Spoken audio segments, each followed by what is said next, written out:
you state your name and your preferred pronouns? I guess you don't need to state your name because you're anonymous. I guess preferred pronouns are he, him. And can you describe where you grew up? Well, I grew up in the project, so it's weird because my neighborhood was like pretty static, but then everywhere else was kind of getting gentrified. And I think very early on I became aware of like class. I think it became more evident as I went through high school, and my peers in my classes came from like different worlds than mine, even though we were from the same city. There would be like this kind of saying that if you like peered into a class, you kind of knew what type of class or like what level of the class it was. Usually it was like heavily skewed towards like white kids and like AP classes.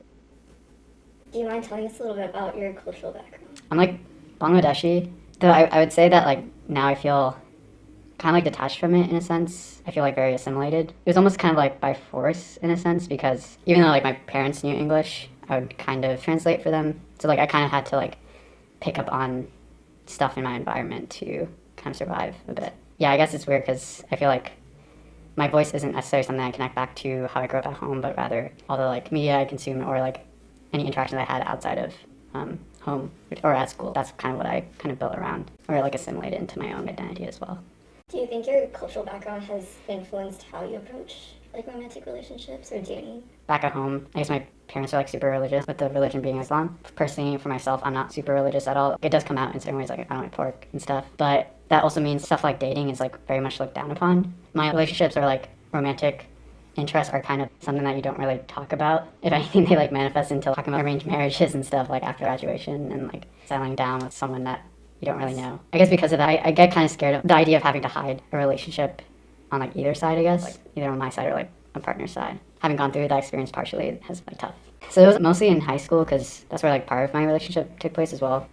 It would often involve things like deleting texts or not being able to like save messages and stuff. Basically making sure I had a clean track record, because my parents were also controlling. I don't talk to them anymore. They would do stuff like check my phone.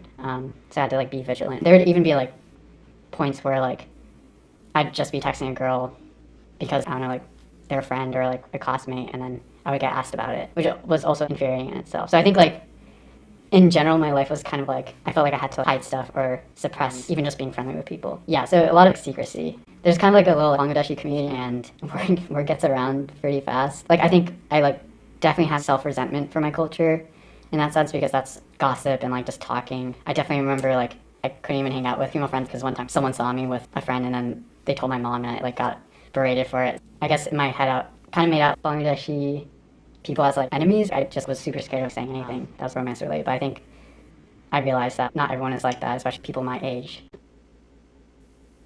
You touched on this a little bit earlier, but you mentioned your parents' expectations for you in terms of dating, like getting married, having kids, stuff like that. Do you mind talking about that? So my parents, they had an arranged marriage, and I guess they're still together or have been. I guess because they had success, and maybe saw that other people had success, and it was just like a very normal thing that would happen.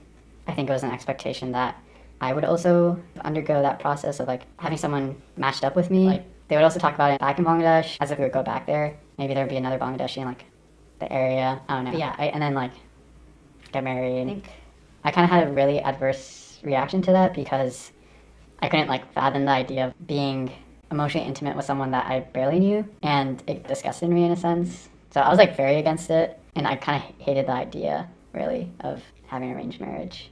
But I guess where my preferences come in, or like someone that I can laugh with, or like someone I can like have fun and like be happy with. And I think that the cultural aspect isn't really relevant to me. Maybe this is just a reflection of the microcosm that I came from. So like I can't say like what another Bangladeshi community looks like, but at least from the one that I came from, I think that influenced my dating preferences.